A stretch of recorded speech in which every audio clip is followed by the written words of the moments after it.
Dajjal ini akan keluar nanti dari negeri Persia. Sebuah kota dalam hadis sahih dikatakan dari wilayah namanya Yahudiyah. Allahu alam apakah dia dari turunan Yahudi atau bukan, tapi yang jelas Dajjal nama orang dipastikan disebutkan namanya dan cirinya. Dan dia akan diikuti dari wilayah Yahudiyah tadi di wilayah Khurasan. Kalau sekarang wilayah Iran, negeri Iran sekarang. Diikuti dengan 70.000 dari orang-orang Yahudi Khurasan. Dia akan keluar membuat kerusakan selama 40 hari. Kata Nabi SAW 40 hari itu sehari seperti setahun, sehari lagi yang kedua seperti sebulan, hari yang ketiga seperti sepekan, dan sisa harinya seperti hari kalian. Ulama hadis mengatakan yang dimaksud adalah sehari pertama seperti setahun, memang setahun maksudnya. Jadi Dajjal akan buat kerusakan setahun, 2 bulan, 2 pekan. Dia akan keliling muka bumi semuanya, dan kata Nabi SAW, seluruh bumi ini akan dimasuki oleh Dajjal. Tidak tertinggal satu lorong, gang, jangankan kota atau desa, kecuali Dajjal akan masuk ke dalamnya, kecuali Madinah dan Mekah. Tidak bisa dimasuki oleh Dajjal. Kata Nabi SAW dalam hadis sahih, karena di setiap pintu gerbang Mekah dan Madinah malaikat menghenuskan pedangnya dan menghalau Dajjal sehingga Dajjal tidak bisa masuk. Ciri-ciri Dajjal disebutkan dalam banyak hadis yang sahih adalah mata kanannya yang paling pertama rusak seperti anggur kering. Kata Nabi SAW dalam hadis sahih, ketahuilah Dajjal buta mata kanannya dan Tuhan kalian tidak buta, karena dia akan mengaku sebagai Tuhan. Bagaimana bisa orang mau mengikuti dia? Karena dia diberikan kelebihan sama Allah SWT. Dalam hadis sahih juga disebutkan kalau dia masuk ke dalam sebuah tempat, lokasi, wilayah, dan dia mengaku sebagai Tuhan, orang-orang ikutin, maka wilayahnya jadi subur, peternakannya jadi banyak, hujan turun dari langit, tanaman-tanaman mereka jadi subur. Memang fitnah, Allah turunkan tanda-tanda hari kiamat. Kalau wilayah itu tidak beriman kepada dia sebagai Tuhan, maka jadi kering, tandus, cobaan dari Allah Subhanahu wa taala. Makanya kata Nabi SAW disebutkan cirinya Dajjal mata kanannya rusak dan seperti anggur yang rusak. Kemudian dia orangnya memiliki kulit yang kehitam-hitaman serta memiliki dahi yang lebar. Setiap orang beriman bisa membaca di dahinya tertulis 3 huruf, kafara.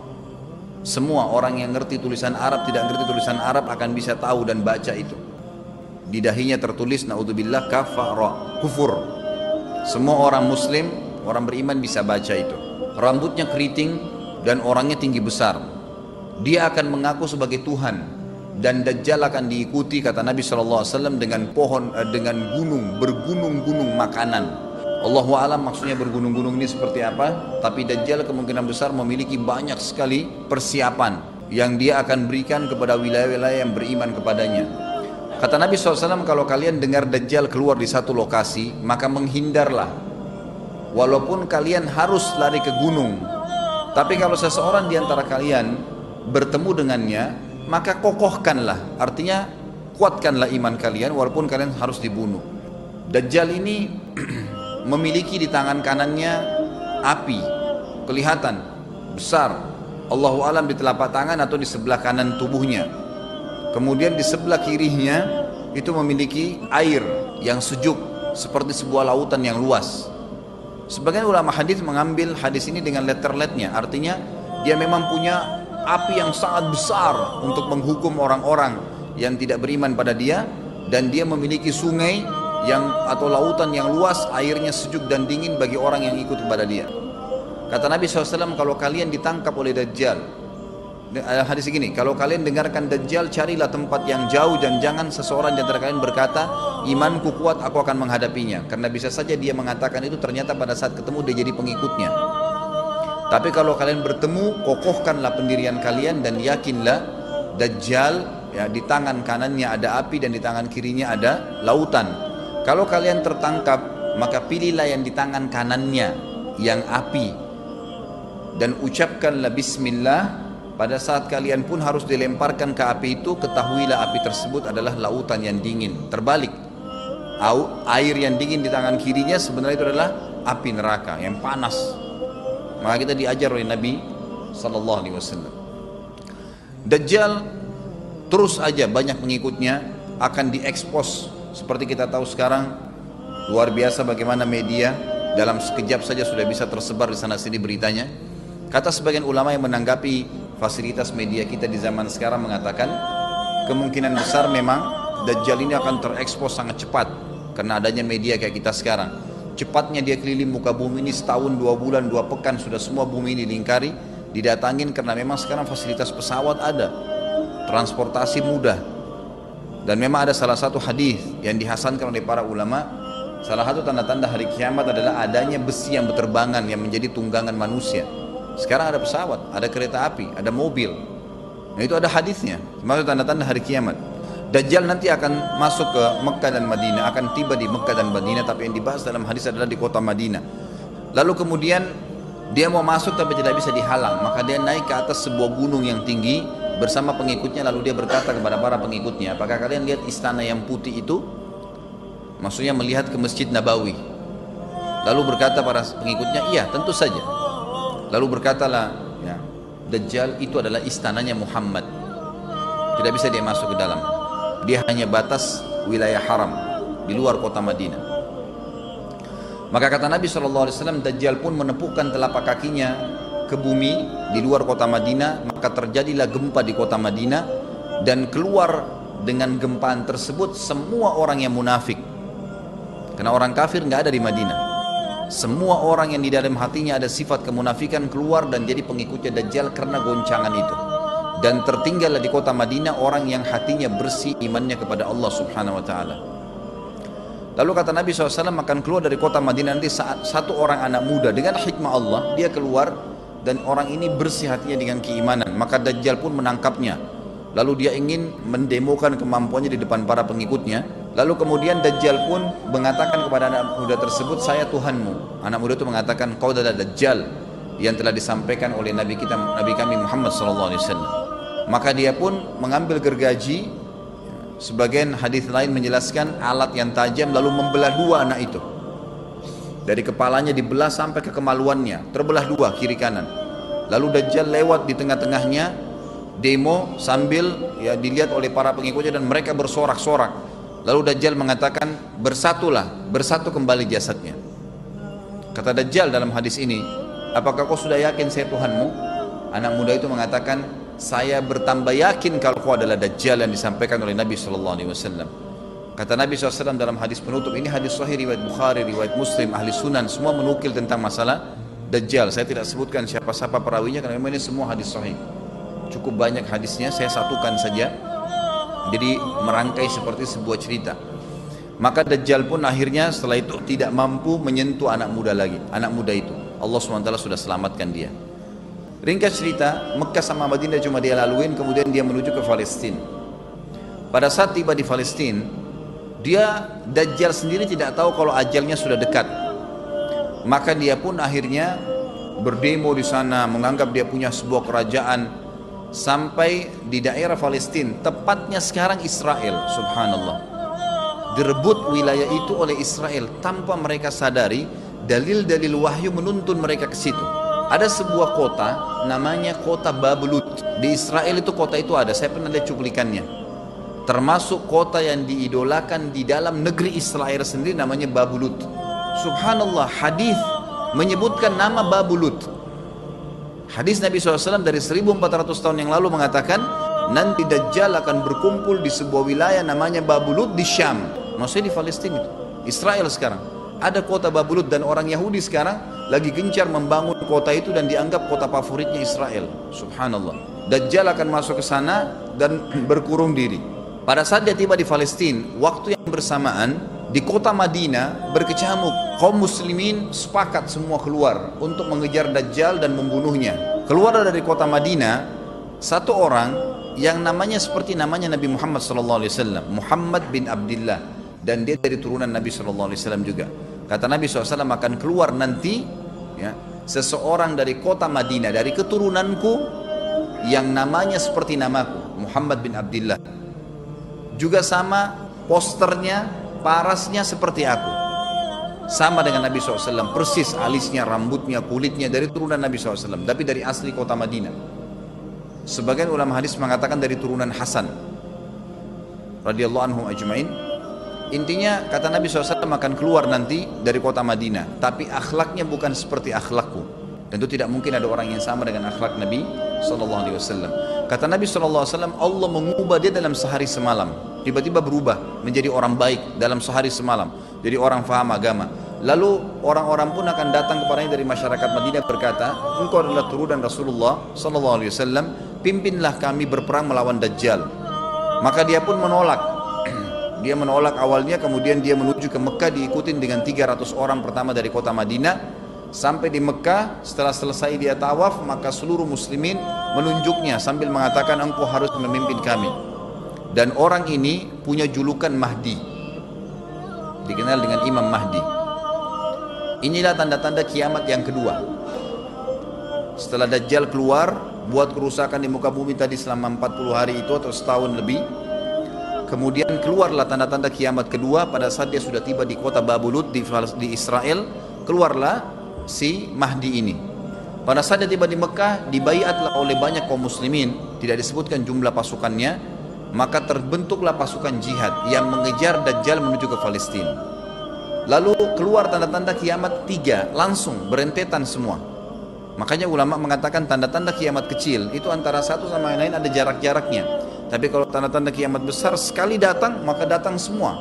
Walaupun memang ada masa, gitu kan, ada masanya. Tanda-tanda kiamat besar yang ketiga adalah pada saat pasukan Imam Mahdi dengan pasukan jihad itu tiba di Darul Bayda namanya, kota putih yang ada menara putihnya, dan itu sekarang di negeri Syam, tepatnya di Damaskus, ibu kota Syria. Sebagian ulama mengatakan Masjid Jami' Syam, karena memang menaranya berwarna putih. Hadis menyebutkan di menara itulah, di masjid itulah Imam Mahdi mampir sholat asar bersama pasukannya, dan sudah dekat Syam, negeri Syam, masuk di dalamnya wilayah itu adalah Israel, ya sekarang Palestina, kemudian Syria, dan ini masjid ada di Syria, di Damaskus. Pada saat itulah datang tanda-tanda kiamat besar yang ketiga, yaitu turunnya Nabi Isa alaihissalam.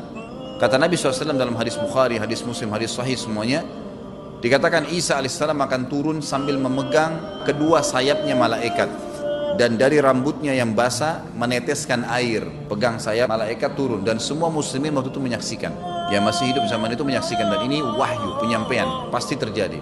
Maka dia pun turun, lalu kemudian dia masuk, dan orang-orang pada saat itu mengenalnya kalau dia adalah Isa, dan mereka sudah tahu ini masanya turunnya, keluarnya Dajjal, ini Mahdi sudah ada, mereka tahu akan turun Isa, sudah ada informasi seperti saya sampaikan ke Bapak Ibu sekarang, itu mungkin muslimin di zaman itu sudah tahu semua.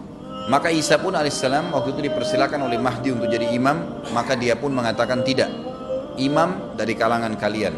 Dan kata Nabi SAW, ini kemuliaan bagi umat ini, karena Nabi sholat di belakang umat ini.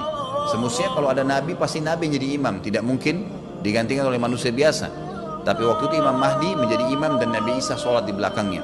Perlu anda tahu juga hadis Nabi SAW yang sahih yang berbunyi, kalau Musa dan Isa hidup di zaman aku sudah diutus, niscaya keduanya akan jadi pengikutku. Jadi memang kena kebenaran agama ini dibawa oleh Nabi SAW. Baik, sholatlah mereka, kemudian mereka menuju ke Palestina. 3 tanda-tanda kiamat sekaligus terjadi. Pada saat menuju ke Palestina, tiba di pintu gerbang Babulut, dan di wilayah Babulut ini kata Nabi SAW, nanti Isa akan masuk dan membunuh Dajjal, dan setelah membunuh Dajjal maka seluruh pengikut Dajjal dari kaum Yahudi akan bersebaran sembunyi di bawah batu dan pohon, di atas batu dan di bawah pohon. Semuanya batu dan pohon itu akan berbicara kepada setiap pasukan mujahidin, berkata, wahai muslim, ini Yahudi di atas saya atau di bawah saya. Batu bilang ini Yahudi yang sembunyi, yang pohon mengatakan, wahai muslim, ini Yahudi, bunuhlah dia. Maka dibunuhlah orang-orang Yahudi tersebut yang menjadi pengikut Dajjal oleh kaum muslimin, kecuali satu pohon namanya pohon Garqat. Pohon Garqat ini pohon yang daunnya kadang-kadang agak kering dan ada duri-duri, ya, batangnya ada durinya. Subhanallah, pohon ini dikenal dengan pohon Yahudi karena satu-satunya pohon yang tidak akan bicara nanti adalah pohon ini. Dan apakah Bapak Ibu sudah tahu sekarang pemerintah Israel besar-besaran menanam pohon itu? Subhanallah. Kalau anda lihat di berita tentang apa yang sekarang ditanam di negeri Israel orang Yahudi, maka yang paling banyak adalah pohon Garqat. Bahkan cuplikan yang saya lihat tentang Babulut itu pohon Garqatnya sudah sangat besar-besar, diameter sudah 3 meter 4 meter ke atas. Mereka sangat tahu tentang hadis ini. Tapi memang orang Yahudi, sebagaimana Ibnu Abbas katakan radhiyallahu anhuma, beliau mengatakan sabda firman Allah SWT, tafsirnya surah Al-Fatihah, ghairil maghdubi alaihim, bukan orang-orang yang kau murkahi ya Allah, ihdinas siratal mustaqim, tunjukkanlah kami jalan yang lurus, siratal ladzina an'amta alaihim, jalan orang-orang yang telah kau berikan petunjuk, maksudnya orang-orang yang beriman. Ghairil maghdubi alaihim, bukan orang yang kau murkahi. Kata sahabat Nabi Ibnu Abbas radhiyallahu anhu adalah orang-orang Yahudi. Allah murka sama mereka karena mereka tahu kebenaran tapi mereka tidak mau ikutin. Itu cirinya orang Yahudi. Bahkan Allah mengatakan tentang mereka terhadap Nabi SAW, ya'rifuna kama ya'rifuna abna'ahum.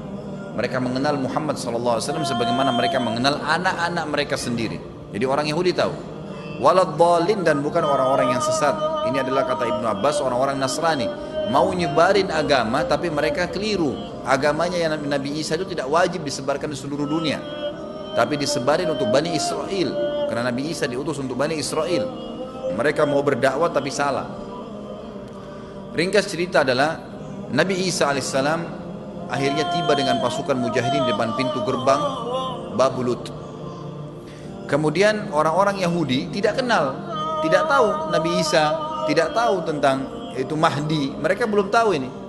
Mereka berbangga-bangga saja. Lalu mereka berkata kepada Dajjal, ada pasukan, segelintir pasukan yang mau menyerang kita. Dajjal mengatakan, bukakan pintu gerbang. Mereka tidak akan mampu melawan kita karena pasukannya mereka banyak memang. Maka Dajjal dengan sombongnya menunggu di depan pintu gerbang. Pada saat dibuka, Dajjal kaget melihat ada Isa alaihissalam. Dan pada saat itu kata Nabi SAW, Dajjal faham kalau sudah tiba ajalnya. Begitu melihat Isa alaihissalam, dia lari dan badannya sambil meleleh di depan para pengikutnya. Lalu Isa alaihissalam mengejarnya mengatakan, wahai musuh Allah, saatnya kau akan menemui ajalmu. Lalu ditusuklah dengan tombak emas di antara dua matanya, maksudnya di dahinya, ditusuk oleh Isa alaihissalam dan matilah Dajjal. Pada saat Dajjal mati, pengikutnya pada ketakutan semua. Mereka anggap Dajjal Tuhan, mereka anggap Dajjal orang yang perkasa lah, orang yang kebal lah, beragam macam kelebihan. Mereka kaget pada saat mati. Maka bertebaranlah mereka dan akhirnya mereka sembunyi di bawah pohon dan batu. Di atas batu kemudian seperti saya katakan tadi, hadis menjelaskan batu dan pohon akan memberikan penjelasan, hai muslim ini Yahudi bunuhlah. Maka dibunuhlah pada saat itu mereka.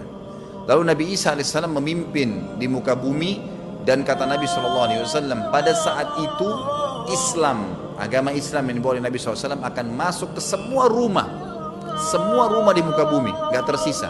Satu dunia ini semuanya Islam.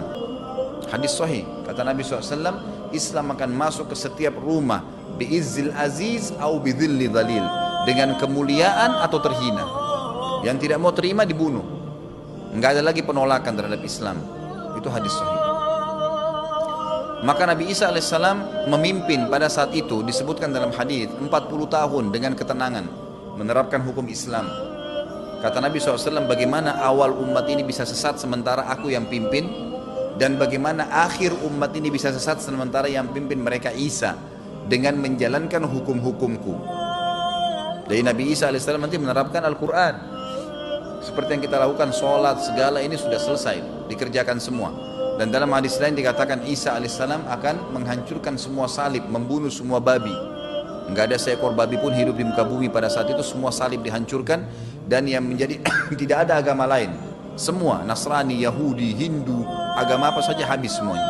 Semuanya beriman kepada Allah subhanahu wa ta'ala dan menjadi muslim.